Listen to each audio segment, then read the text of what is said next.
Eddie Mr. Williams. And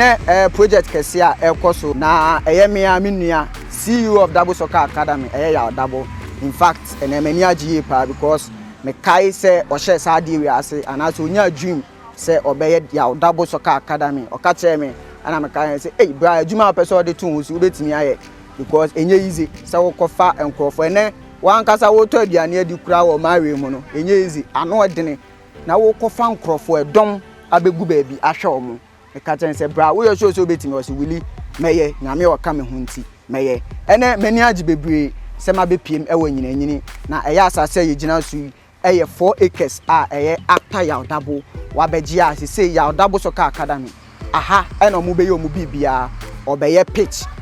chese a construct bibia efie boys in be ombeda pitch no ko senya baako obeye 2 turf baako na waye normal grass nso baako chese adwuma obo no ano eden ya be piem ha ono anso wa ha ye ne be twetwe nkomo na mabisa no vision ne adekonti a onya ya watimi abeje saasase we alright abusia for intino mensa aka eye CEO ewa ha finally mensa aka no me ba me hu se nani abre a wo church contractors no wo hwe pipes mu hu se bibia ye in place mensa aka eye Yaw Dabo ha me ne be twetwe nkomo abisa ne se project kesi a wo be yi na ho adin betimi bra pacho bibia bokọ je wole mejo so mo akwa abanso menu mejo so yanhwe ene project ne me bab so answer but answer no me start ne nkomo me kai say wo be start ye Dabo Soccer Academy no me di nkomo say me no kra na e ko hwe park bibia sure yes ye be di ho nkomo ne ada ma me ka cho say adwuma wo pesa wo fatun so enye adwuma keto that time kwa na covid time na o mani mo eden ya me ka say enipa ba akokura no ehwe no nye easy na wo kofa nipa bebebe wo betimi e na wo se wuli nyame adum ti metimi okay from sa period na besi na wo be ka say dia na wo be ka fa ho wuli de di kan yan fa se da ma awrade onyame nkwa na timi ade nyina ye enye ya ho odin yi nyansa se ya ho odin ni nyansa nke ntimi nduru se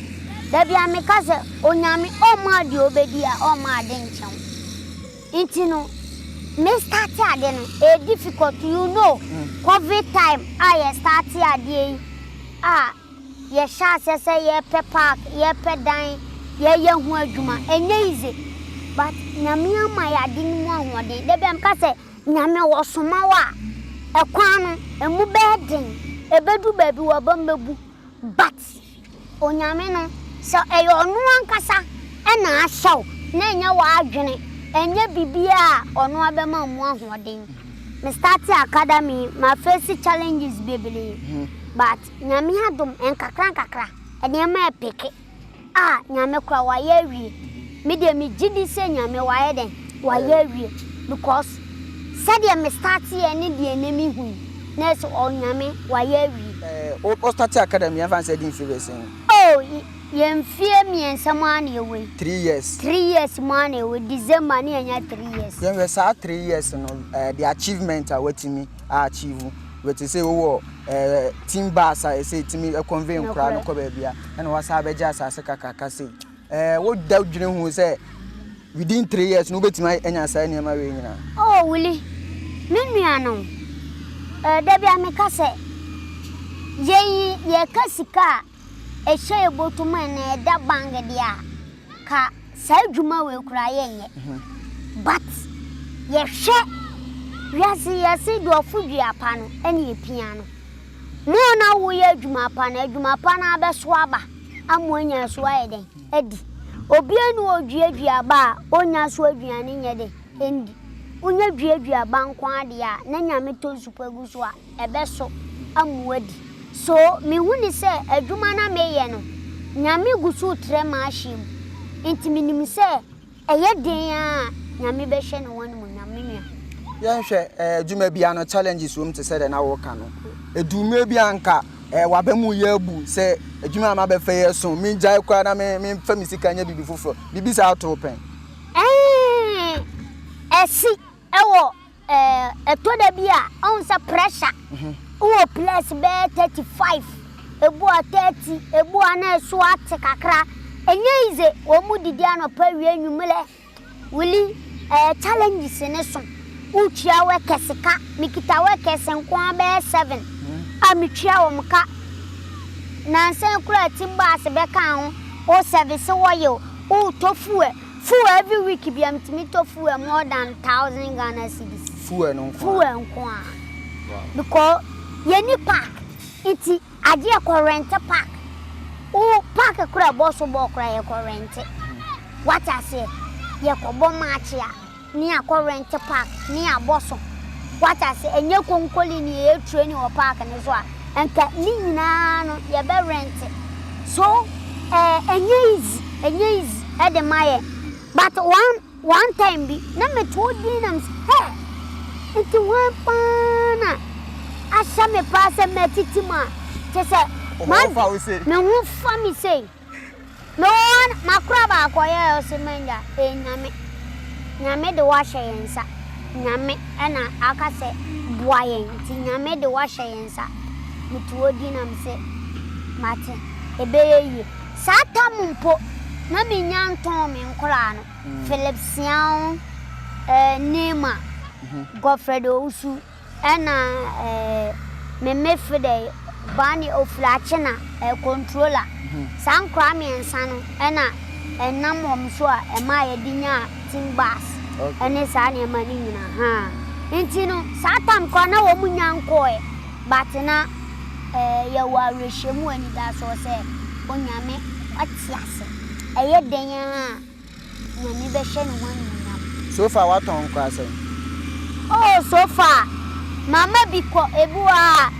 ansa akra ebuwa twase o mane ko obuwa pese onko obu onso a onko sesen ansa ebia obuwa ne performance aba form e wo tim nim ebi nso atim bi hia no intenu ebuwa 2000 which is 20 million na ya je na oko ebuwa 10 million na ya je na oko what I say but ebia ko ba ebia key place bi wa wom de wom dia ende na boarding sa key place ni what on be say oh eno na sese miensa na eko miensa eno na wo say nam so a timbas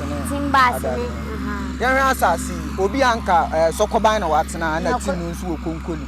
obi be ka say adan one pass asase ni bi wo ho apre konanka o maye why did you come baby I was a kwan wakaka sa na bi mo ka okay aha ya nyina hi ya obema kuro nana ya mensa o ye kotoko pani okay ono na ni kuro oye ohene odikuro ewa ha na wo hye ye nyina hini ohene mpon o hye ne na ase so minini di nkomo se mepe asase na me de aye mi project no menini di nkomo ne so no o ma mi hu se me ye ready a memla ne entrance ne enkasa so menini trance ene ye den kasa ye what I say ye trance ne ye den ye kasa ye ena ye di ye 2 year intino asase de ye beka 16 plot on wasam which is 4 acres 4 acres and ye ba beka wasam 4 acres and ye beka wasam na ye kan 4 acres no wasam na asase no enema modern so o mama paying plan se mi ntwia na kakra nti afani betima twa 2 acres which is 8 plot nti no aka 2 plot extra 8 plot 2 acres metwa ka ende mi nyantwa ka nwie so eno de ye nyandwi aha se de ye dwi 2 acres which is 8 plot any ye dwi no yanhwe project a wo pese wo de ba ha no eso wo betima briefly wo betima ka ne ma wo pese wo be ye wa ha se okay minua niema mpesa menya wa ha de edoso okay because ye hia be 2 pitches 3 pitches okay what I say animanim ya na ye hia nka ye pe astrotef baako ena normal pitch baako so nyame ya adom na oto yensem na yensu etimi eye big it said the enim se academy bebele ye big wo Ghana ha na yensu ye betima tre ya ashim ebia because me call Dortmund a team kese Dortmund wo me fa ne se Beya 11 ebia pitches. 11 pitches. And our more. And easy. So, yeah, to me, fear want to talk because one more sponsorship, they have money. So, yeah, back one, I mean, no, I bet my maintain it. Said, yeah, Sicadia bar, na ye beam. Aha, but said, a prane passer, Evia, ya bear careful back on normal pitch. Maybe a sick clubhouse. Our boys in a swimming pool, kakra, any table court. Ni kakra nti say eno na ewo ya ni so aye pese yenye. Oh nice. Yan hwa asase ho asem okruma de ya na ehun nsem bebre. Nakole. Ono maka papers bibia ya correct because me hu se na ase wo hwe pipe bi mu ho wo hwe se bibia in place. Bibia da na akwam. Eno ya side plan. Na me ne wo mu hwem. Ena on say ansa na obey start adwuma no. It was a unya side plan, unya papers, and sana what started Juma. So everything is on pipeline. The beer so air corner aquam. On say, hin pona casawaha. Nana Bema. What I say, yes, on one casawa, Ninianum in our. So which is a Jumani dim. And yes, I am fichile, and I a Juma. Mpenifon sashase aye se bibia be kokama kama project kese se dia menya to so da wo kan se wuni ska bia da ho a wo de o hwesa aboafo e be ba be boa na jima e wo wani su no wo betimi dia ba reality ana wuli me ka se de bia football without sponsorship untimi nye football I know oko Arsenal Emirates Sports Stadium Emirates 4D ne da so what I say which is Tembian wamna sponsor. What I say so utitim na uni sponsorship wa. Yenye kotoko, yenye has. Tim se Ghana nyina no obia wo sponsorship. What I say the only sponsorship na ya hwese de eko. What I say so utitim na uni sponsorship wa untimi nye. Without sponsorship untimi nye. Intini ye bom paye adwuma de o start ni say ya. Nyame ya aduma etimi ka obi akoma no waba be de waba be support so this time ya say ya papa mpanifo bi ti say ya papa despite Ofolisapon East Legon fan club Miami Nia 21 goodbye me papa tabia heba mpanifo bebele a minimu ma me hwe say mekọ wo nchen mwa Miami papa Ghana gas boss Ghana gas boss Miami papa no ye hwese wo munyina ebekọ wo hommoa se wo munye ye moa na wo mmoa ye na ye nso ye ntimi mmoa nkura no because nkura ne ye daachi ye nkura ni wo ye ni wo ye nyina ye nkura ye youth ni nso de mehwe se youth nkura wo Ghana obia pese omobo a edoson ya make no what as akura bia pese omobo ene se o man bia zo pese football ko nanim ana se o pese football so ko anim a want me anya infrastructure o man no football ni ntimi ntumpon so ye here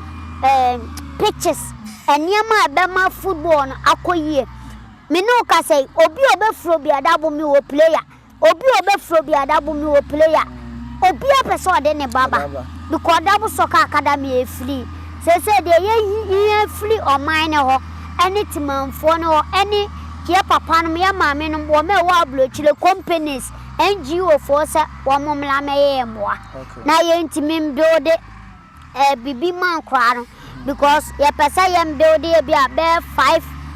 hostel rooms e bia dan be 5 ni nyina ayete say hostel room no kese ti room bia betima fa nipa be 15 na wom ye pe be 5 na coaches die any e bia kitchen any e bia dining hall what I say plus park intino without sponsorship die a bedding but bibia wo nyame nsam nyame na wa ma ya hoden ami nim die e kan ya ho no obetwe boafo amaye mene na na twetwe nkomo ena na oka se enye se wa ba bedwisu no wagya to ho wa bla won sama bi yes be na ade asi wani so se project wo pese otimi de finish menua on se bibia yes kasam ana bibia ye sponsorship ana apese one wo munni nkomo a won ba beboa ye me na oka na wata se so sponsorship na ye pese wo mo ma beboa no ye ko mo a wo mun nkomodiem na eba mi ahu the time project ni ye betimi aye ni intentem because here wo mo awie no grader wo dwi nyeska ketwa na oje owie a wo wie yo yes and the grader fofura wo ba be level land nankasa eso on e ba be level ayi park ato asa fele baby a etwa sa fele ekosu nyina no enti no enye se ye dwi a ye wie enye wie na another grader be san abaso eno nso ye ho ntoto ya we wie a ye rese ebi abosumi a ye simu sa grader ne ba be wie na adwuma no onu ye wie a na afi no ya sha ase park dua de minim se ye nyobi a se bi onu nso pese omo ayen a odi ninim de beba na ye nso ye dua park no ene ye nyahu de ye de begu fom ene de be ya ye betutu glass ni bi de ahihye wa ene sabi ye wowe park beble de da krom no ene obi a na sha da dua but ebi koyie beble koyie a efe so ye bompa se ye betima anya park which is turf baako normal grass ena ye project which is a dan nkura ne bedam yes see that no ne biggest year yes o boys omo edidie mu no enye easy kura ena wodi omo free eho no ma ba ha sei no sa factors ni nyina no wa consider say enye den mount bebe wuli enye easy but obe ni den adwuma no open yi a oble so wode wo mo ba no so obe tomu a age ebia baby a tomu factory no okwa akofa mo flo kumase na aba no so transportation okwa akofa na aba bibia which is de ye bia infuom aduane na ebia beto wa ebi kura na ntosi ye nua ntosi wa ebia ye nua ntro wa ha ebia ye nua cabbage wa so ye be finding am difficult but wanya ne sanso a enye yi because ye ntimi rent baby e won ye rent so ye ntimi rent sa ye twase ye move said ye be ya ye nso no ya sumba dwe Ghana football who ni say aban no support it with niam mo pese mo because dream a o wani so a pese o de bay no we are sure say nka aban no involve in who mu a nka niam nko faster than say na wo dwen wo say minua obi anu a o chip for asampa kodo obi apa de pa but one say eniam bebele o a ebi aban ne nso be hu nse o ebi a individual work okay what I say so yenso no say aban be invest ye ni beje because ebi ti say Mohammed Kudus ebi ti say free ban ye ebi ti say Kamadi John place esisu enmonyam shebia no am de bagana Ghana fo etimi call World Cup ko boye o ma na ebo local teams e wa hai FIFA ma o miskabi e ba aban beje tax teams nso no say your friend is saying player etu kwan ko bobo aban 10%. What I say GFA 10%, which is aban so tenedie. So football ne dia ekona ni mo aban benyam bibi. Ye nyina aban sra ne be sele no. Say oti yenka omla yemwa. Ye hia moa na emwa ne ye hia free all angles. Baby bia so obi ble cement baako obi ble 1 cd 2 cd obi di ble bia ye ni so. Yes, nkakra ene boma ntino se de mi flia letters na ebeko okay ebia company wo mebia ye cement wo mebia etwa blocks wo me ye say aha me papa DBS okay aha wo munyina ye be ko ma share e di project na akwa e den akochire wo ni ahwe wo nso emwa ne support wo metimi da e den atayechi ya ko wo final words to viewers ene wadofo nyina na ese ye mfa enkomoni se de meka ne se mesra me nuanom bloggers obi bia se adwuma we mu nsom na mommo hu dawuro na yentimi nya aboafo emna meso masene medical ka se adwuma eye football enye ba akofo adwuma eye dom adwuma football without sponsorship untimi kura nya mani nyeye so ye bompa se nyame beka afofra akoma na nyame beka companies akoma na wo mababa ye mwa obi ti se miami nua 21 me mekono honum so baba ye mwa enti misiro bia se otime nkankon ade a kitwa bia nso awo ablochire wo Ghana unim NG obi unim adwuma ko bi a etime sponsor obi a wode wo mo ba ye beje wo ma wa tu uye adwuma ko nso na apese one me ko bata meye me twa advert amount na nso support ade wo no nso de aba beta machi nyame nhiro bibia na nyame nko bia me siro bia se uhu saade project we a share na enko ba bia na obia hu de dabo nyame na me so a meye eboa Ghana man ya se obi pese oboa number bi wo honom a de betudwa nipa betima face so ne nsa be kan oh okay se obi pese onya memwa on sponsor ana on for bibi nta machi a ya wona ma ye de beto screen ne so